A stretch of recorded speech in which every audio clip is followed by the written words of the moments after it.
the Portsmouth Naval Base, Britain prepares for the worst in the Suez Crisis. Part of her mothball fleet, idle since World War II, is hastily made ready for action. President Nasser continues to defy the Western powers on his seizure of the canal and seeks the support of Russia and the Arab League countries.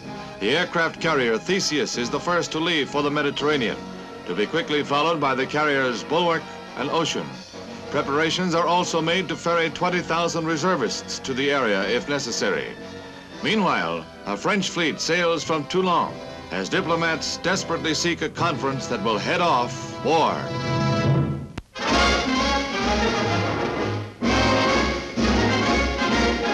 A B-50 bomber carries the rocket plane high aloft over Muroc Dry Lake, California for its speed run with a full fuel load. Lieutenant Colonel Frank Everest lowers himself into the cockpit of the Bell X-2, which is released from the bomber to begin its history-making flight.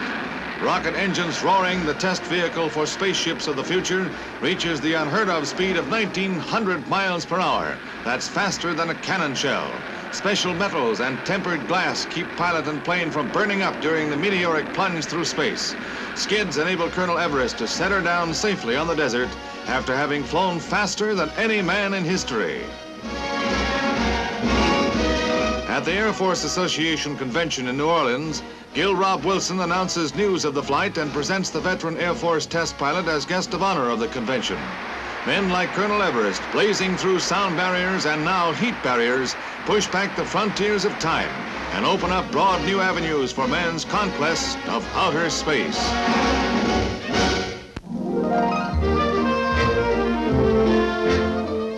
At Argonne National Laboratory, supravoltage electron beam generators capable of hurling a searing, destructive storm of radiation are turned to the peaceful aim of food preservation. Radiation processing promises to enable the storage of fresh meats, vegetables, and other foods indefinitely without refrigeration. Test samples are irradiated under 55,000 gallons of water that shields observers from stray radiation. Test screens record the exact amount of gamma radiation received by each sample. Some meats, including pork, have shown no change in appearance or taste after 9 months at room temperature. The research shown in these Defense Department films is still in the experimental stage, but it seems only a matter of time until the process is perfected. All aboard the Animal Express for a trip through the 122-acre Detroit Zoo. This miniature railroad is one of the latest features of the zoo, one of the country's biggest and most progressive, which boasts such talented residents as a trustee by the name of Julius, regular conductor on this line. Bruin thinks they should bear down on this monkey business. While Julius has the run of the place, the bears do their panhandling at a distance. A wide moat separates them from visitors, which may be a good thing for the bears if you think a balanced diet's important. But they're gluttons, not for punishment, just plain gluttons, with an appetite matched by the ostrich who combines natural timidity with hunger to turn feeding time into a game of hide and seek. Julius calls time on a day of fun at the zoo. All aboard for home.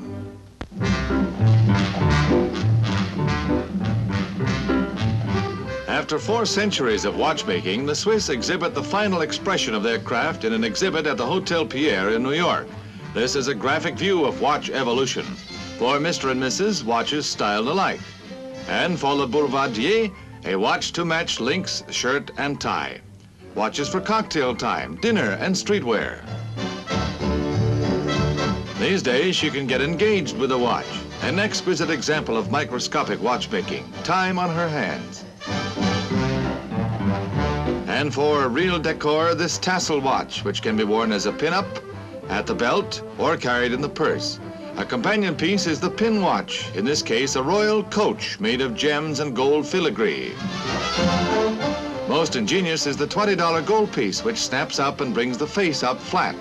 All in all, the watch has come a long way since the 10-pounders carried by a servant. Today it serves the cause of romance and adornment, and with advanced techniques becomes a jealous, split-second guardian of time.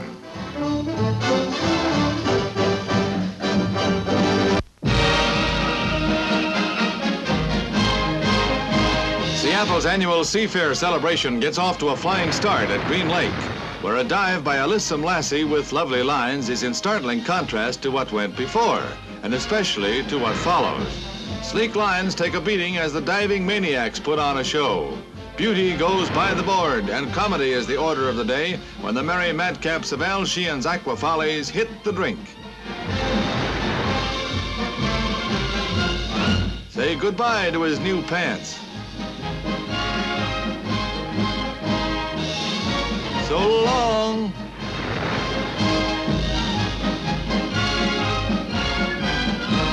You've got to be good to make it look that bad.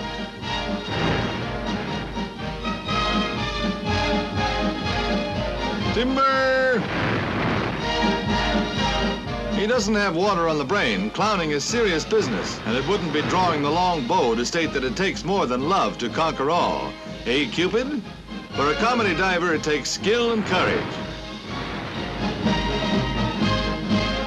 The day's news has him sunk.